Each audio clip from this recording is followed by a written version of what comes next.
So let's talk noses. Now, before we talk noses, I want to talk foreshortening. So as I said before,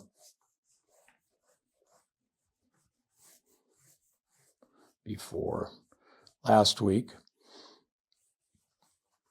whatever big, simple yet characteristic shape, when in doubt, I make it even simpler. When I have time, patience, as I refine my eye and my skills with my tools, I'll make it ever more characteristic.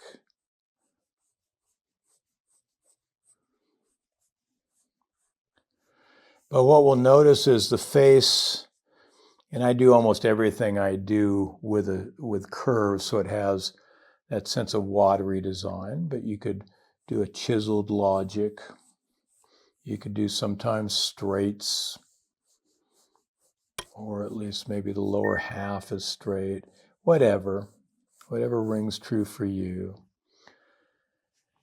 The face goes in one perspective. The nose, although of course it's attached to the face, can go in a quite different perspective or direction. So we have to be careful of that. It's a pretty long nose, isn't it?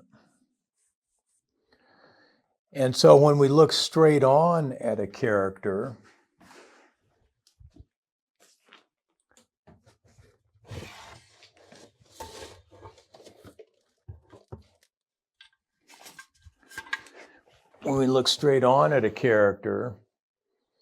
we're actually seeing a foreshortened nose because it's sticking out. And that means if we go down, the nose gets longer. As the face starts to foreshorten, the nose that was foreshortened gets longer. We looked at that last week. And then eventually it's going to crowd and even overlap the mouth and the whole face, the chin and everything. And then likewise, what we're going to talk about today is when we go back, now the nose that's already foreshortened is going to foreshorten very quick. And so when we get underneath, significantly underneath, or even a little underneath, that nose is going to get shorter than we think. We have to be real careful about that. So what I do is when I get underneath the head, I'm going to compare the tip of the nose, whatever I decide the tip of the nose is, the contour, highlight, whatever. I'm going to compare that to the eye line. And when I get on top of a face and on top of the nose, I'm going to compare it to how close it gets or whether it actually overlaps the mouth. Okay? So that's going to be our strategy. We'll have a couple other perspective strategies that will sneak in there as we draw, but let's go ahead and draw this now. Well, let me back up a little bit. My goal is going to be to attach the nose beautifully, and if it matters to my drawing, I'm drawing something realistic, I'm drawing a portrait commission for a client or a loved one, whatever, then I'll try and nail it accurately or even more than accurate. Because the best portraits are actually slightly caricatures. They kind of push the features a little farther in the direction they're already going. They idealize things. So they're not exactly accurate usually. But anyway, we're going to try and get it more real. And we're going to attach it between, this is all repetition, what we've already talked about, between the eye sockets and usually just using the eyebrows unless there's a unibrow or something. And just look for this little wedge in here. And that'll be kind of the base connection for the wedge of the nose, and it will give us the front plane of the nose. And then we're going to get, if we can see it, the underside of the nose. We'll see a lot of that today. And then we'll get the sides of the nose. And they're not a perfect box. They bevel out in a rhomboid shape. So the nose sides don't go right angle down like a box.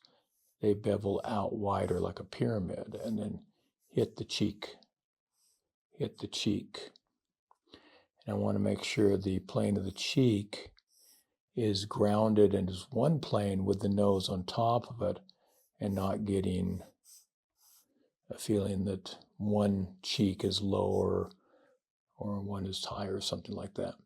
So we're looking for those plane changes. It's a big wedge with a base underneath that we'll look at a little more carefully today. So we have basically 1, 2, maybe 3 if it's closer to a front view. Sometimes we don't see the far side. And then 4. 4 planes to our wedge that we want to capture. And if we can't get those 3 or 4 planes, in this case we can barely see a little bit of the far plane. If we can't get those 4 planes, it's going to look flat.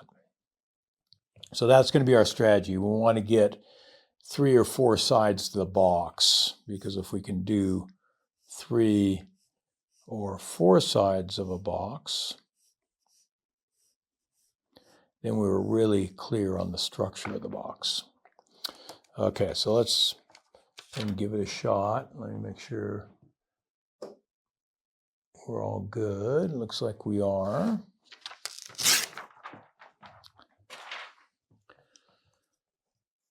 Okay, so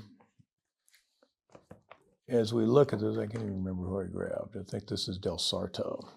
Yeah, Del Sarto, who is a wonderful draftsman, high Renaissance draftsman. And if we look at this, when I'm trying to place something fairly accurately, or even more dynamic than accurate, more tilted, but we'll keep it pretty accurate, I can compare it to a grid. I can close one eye and angle my pencil against it out in space there, the model's over there, and close one eye and tilt it to get the eyebrow line or the eye line, all that kind of stuff. And you'll notice that T, eyebrow line, center line, gives us a nice plotting out of that front plane and a tilt of the whole head. So it's doing something like this. And if I draw it light, I'll draw things a little darker so you can see them, of course. But if I draw light enough, I can always change my mind. So I'm just going to pick up the eyebrow. And he has this wonderful upside down V right here to show that kind of angry furrowed brow, that kind of maybe in a static prophet or something. I don't know what's going on there. You won't talk to me about it. We pick that. We can do any of these as a straight line or a curved line to give a sense of the roundness of the head as opposed to flatness. So any way we want, tube, box, or ball. Now we talked about this with the eyes, but because the features have so much landscape, there's such strong architectural, I almost said artificial, architectural structure to them, we have this constantly moving off the plumb line, forward and back, forward and back. So the forehead comes forward, we go back to the eyebrow. The eyebrow is forward, we go back to the eye. And because of that, the underside of the brow, which is suggested by this, is actually foreshortened. We'd have to get under it a little bit to see how truly wide that underside is. So when we get underneath an eye, we're going to get underneath the forehead, and we're going to see a greater distance here than we would if it was straight on, or if we were a little on top. See now the brow ridge, although it's dramatic light, the brow ridge is overlapping the eyes and eyelids. Here now the eyelids are overlapping the brow a little bit, but look at the distance here. So we need to watch those foreshortened distance. It can get really confusing. The upper lid also goes back. So when I'm underneath, we see little or none of the length of that upper lid maybe. We might see a lot of the thickness of the upper lid. We're underneath, so we might not see any thickness of the lower lid. And the lower lid might drop straight down, and so it's just a little foreshortened. This gets bigger when we're underneath. This gets shorter than when we're underneath. The thickness gets bigger. This thickness disappears. This is somewhere in between deeply foreshortened and flatter perspective. So that's going to happen all the way through. And so from that standpoint, it's kind of nice to think of these things as boxy, because each of those planes, if we give it a kind of a silly character, might outright disappear or get very much thinner than they truly are, or very much longer than they truly are. So notice we have quite a bit of distance here. Now we're not going to really do much with the eyes unless I've got some time to kill. But we'll just do that. And even as I said that and I did it, it's too close. So notice what happens. We have these assumptions about things that we've seen all of our life. I've seen underneath a head all my life off and on. I used to wrestle when I breastfed and was in mommy's arms. I'm looking up at her face underneath, all sorts of things. So we have to be really careful we don't go to this default belief and not this careful observation, assuming realism, of course, there. I want to make sure that's higher. That's longer.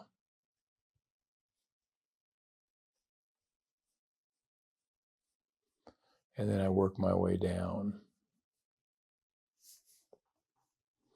And then I can play across with the construction lines.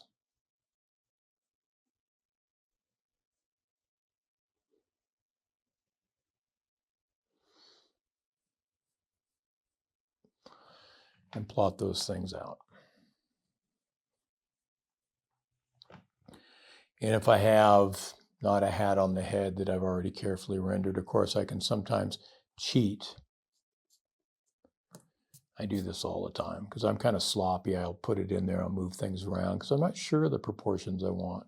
I don't usually want to get it exactly, strictly speaking, accurate, but sometimes if I get it too far off, it doesn't look right.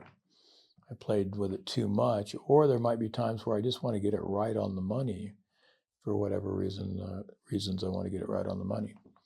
So we pick that up. So we're thinking if we put a bucket like a Sir Knight, a great helm on this knight, we would be underneath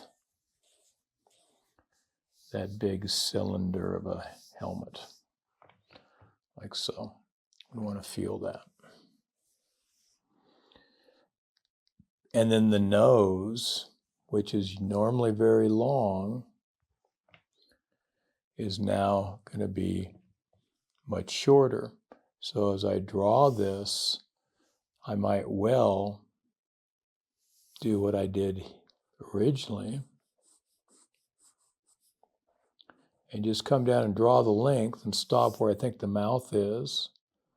Realize it was a little too long like it was the last time, maybe, and correct it, but call it good and miss the perspective.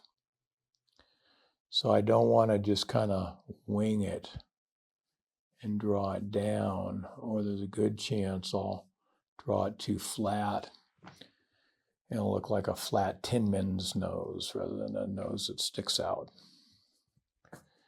So we have to be really conscious, curious what's there, really conscious of the assumptions we tend to make. I'll erase that so you can see this a little better. Conscious of the assumptions we might well make and that might get us into trouble. And so one of the other strategies I'll use,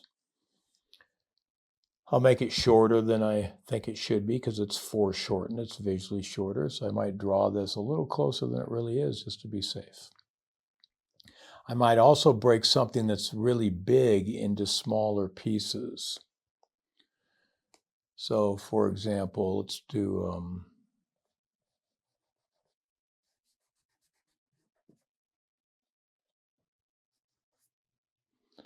this. I might take this little V-shaped wedge.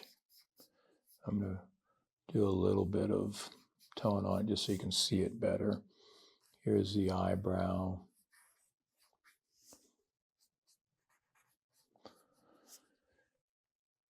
And now I'm going to pick out this section of the nose here as that wedge of the nose, that nasal bone area, separates from the nasal cavity of the skeleton. And think of that as a separation there. And you can see that there. And so when I look at that, here's the eyes, here's the eyelids, here's the crease of the upper lid. It's up at the crease of the upper lid. Again, I'm going to tone it so you can see it. Not that I'd necessarily do that at this stage, but that's good.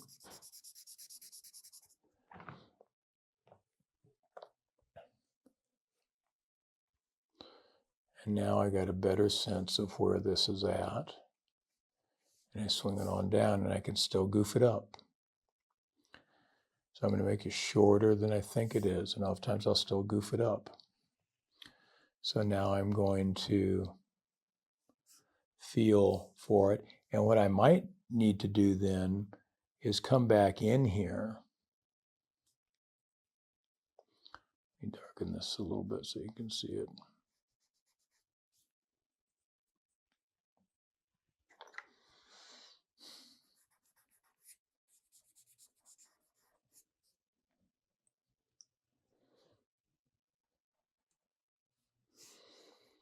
I might come back and check the crease of the upper lid. I'm going to keep it farther away than it really is. But I might actually come in at this point and do, probably lightly, I'm going to make it darker so you can see it. But I might actually get that crease of the upper lid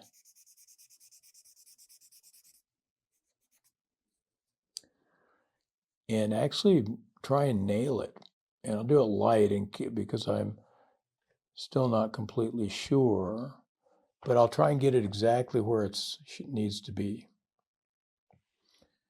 Making that exactly what it needs to be. I'm actually making it more than I think it is, a little deeper here to get underneath that beveled plain back. But that's what I think is accurate for my drawing. And now I can move my eye up. And then I can move the lower lid up.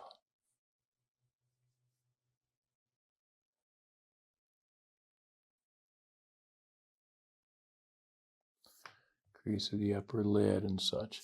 I'll do as much as I need to on this other form when I'm really interested in just the nose. But I'm trying to get that nose placed well, placed accurately.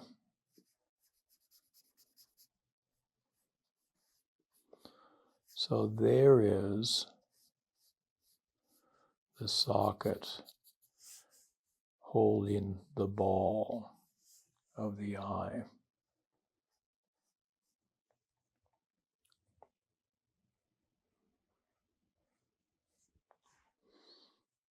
Going out towards the wider cheeks.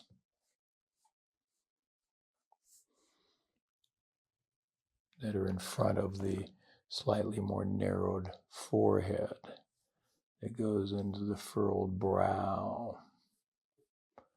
And I might draw quite a bit of this stuff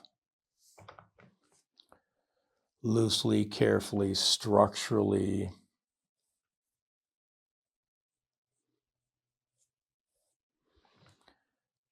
all trying to get the tip of the nose in the right spot. So I'm patient. Notice that what I'm really doing here is when I want to draw the one thing, that separate part, the end of the nose in the right proportion in this case, and the right position. Part in position and in proportion. I do it by observing it, not alone, that's not going to do it, in relationship, in some kind of visual connection to other things. And the more other things I can relate it to, the bridge of the nose to the wedge of the wedge of the nose to the eyebrow and the wedge of the nose to the bridge of the nose, the eyebrow and the wedge of the nose and the bridge of the nose and the eyeball and the eye socket and the eyelids and the cheekbone and the furrowed brow and. I'll add as much of that as I need to get the answer to my question, where is that end of the nose? And what I won't do all the time, but I'll often do, and I'll do it here a little bit, I'm going to make it a little shorter. I'm going to make that tip of the nose a little closer to the lower lid as it bumps against the cheek.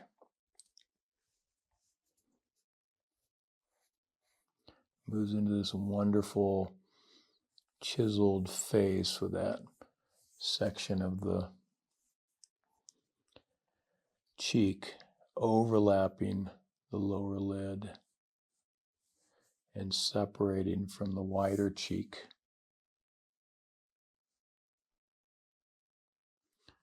Down here.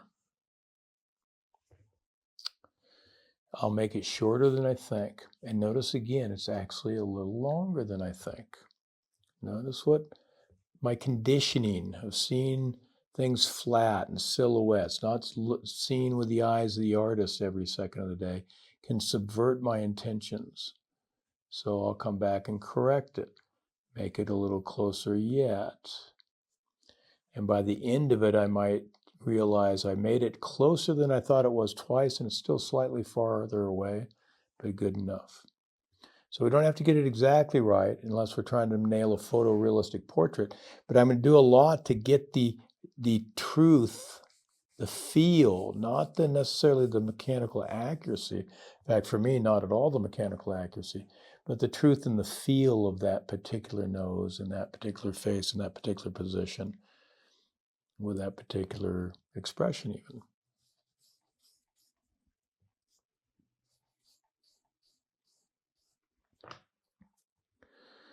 And now I'm going to draw all this stuff. And I'm going to draw it without the structure. I'm just going to draw the contours. Then I'm going to put the structure on later so we can see it, because this isn't a super well structured, it's a gorgeous drawing, it's a masterpiece, but not super well structured in terms of how he laid in the light and shadow, the tone and the line. And the only reason I say that is because it doesn't have the dramatic light, so it's hard to see the box logic. There's lots of subtle tones. There's not a clear shadow shape that separates. So I'm going to impose that on this so we can see what needs to be there in terms of thinking whether we put the structure on, put the tone on or not, I should say. The structure still needs to be there. We'll understand how this mustache and the barrel of the mouth actually overlaps and moves up into, this is all mouth plane all the way up into the nostrils actually. We'll see that a little bit better when we get into mouths. Make sure we're all good.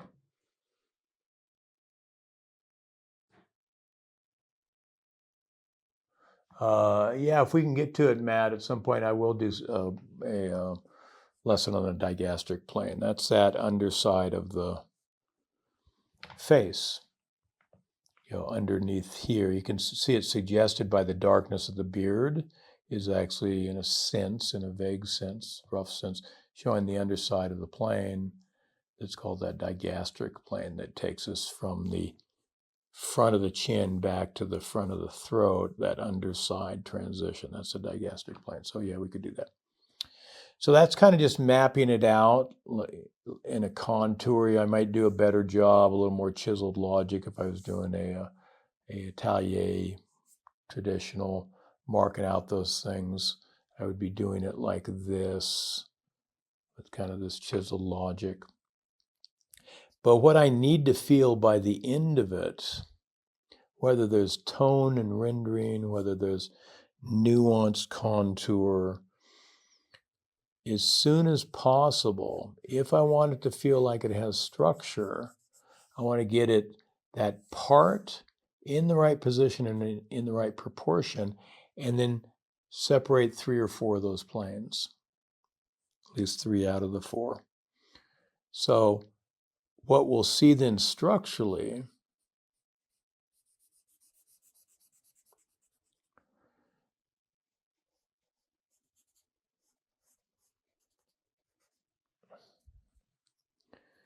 is the nostrils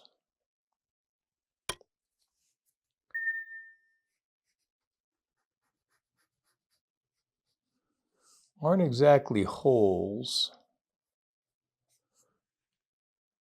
Usually we'd see the nasal canal maybe up in here. He didn't really put it in. It was a good move not to, really. But we'll put it in. And then the rest of this,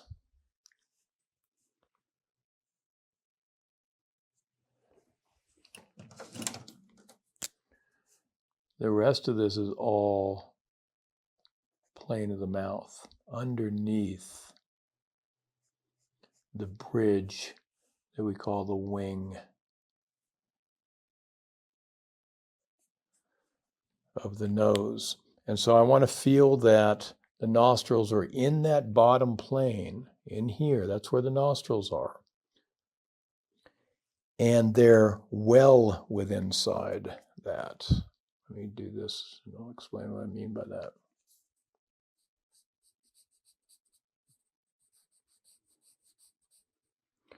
Notice I just added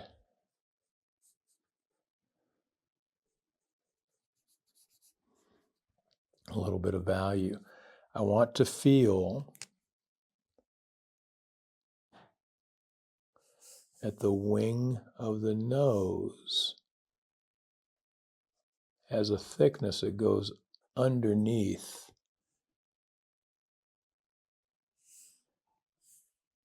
So it's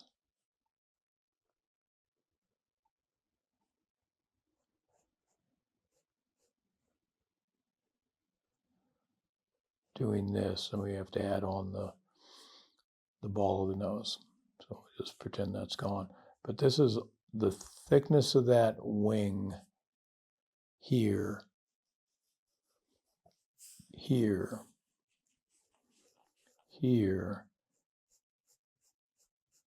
has a side and a bottom plane that creates the bridge that goes over the hollow that is the nasal passage, and the plane of the mouth that just kind of rises up and tucks underneath that bridge.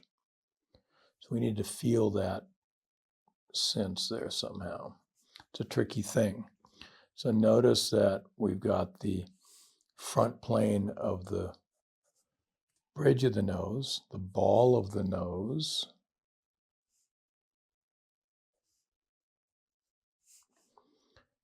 the underside of the ball of the nose, the end of the ball of the nose, and the septum that we won't really get into here. And then we could see it, the philtrum, but we can't see it.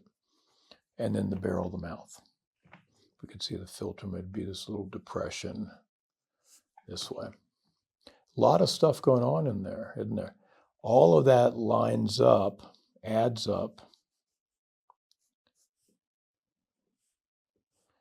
to an underside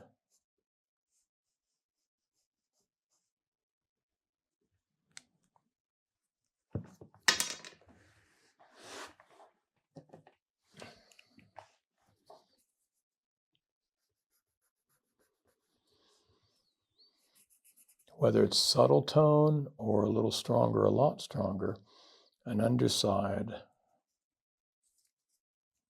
So I've got too many tools in my hand. And a top side and a front, two top sides. Front, and then these oftentimes separate from each other, wings from side planes. And that's what's going on here, right here.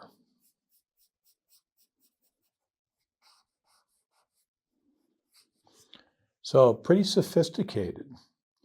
Its position and proportions are changing and appearing different in relationship to the head and at a different rate of change than the head. But no matter what we do, keep it line, make it tone, we got to show those 3 or 4 planes. 4, 1, 2, and 3, if we can see it. And I'm given just a little bit of a plane that's not really there, this far side, like so. And we can think of it as a boxier idea or a rounder idea. Side plane, front of the cheek, side plane, top of the nose, front of the nose, side plane, front of the cheek, side plane, cascading off. If we were to flip it right up, we'd get that ziggurat idea we talked about a little bit. We referenced it a little bit last week, and we talked about a little bit before, the cheeks.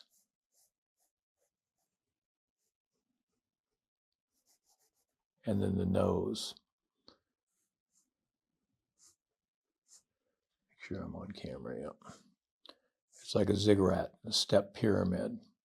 It's just that it's sloughed off, eroded down, rounded off. And then we could go all the way back to the ears and they'd come out wider too. So tricky stuff. So take it a little bit at a time. And if I get in trouble with these kind of things, feel overwhelmed by these kind of things, I'll back off the deep perspective because those are more difficult. I'll find more direct light sources, but I wanted to show you the problem in a subtler drawing because that's oftentimes what we see. And we want to learn, it takes a while, we want to learn to see the structure. For me, I just call it the box logic, that step pyramid, and that might round off or road down the steps, but it's that step idea. But I'll think of it as a boxy problem first, and then a rounder, softer problem later. And then we can make it more discrete. We can separate the ball of the nose subtly or radically from the wing of the nose, and the other wing of the nose, and the wing of the nose from the barrel of the mouth or the cheeks. And again, now we're adding another stack, the ball of the nose, the wings of the nose, the cheek. Stacking in and coming forward, stacking in and coming forward. Okay, so I hope that helps.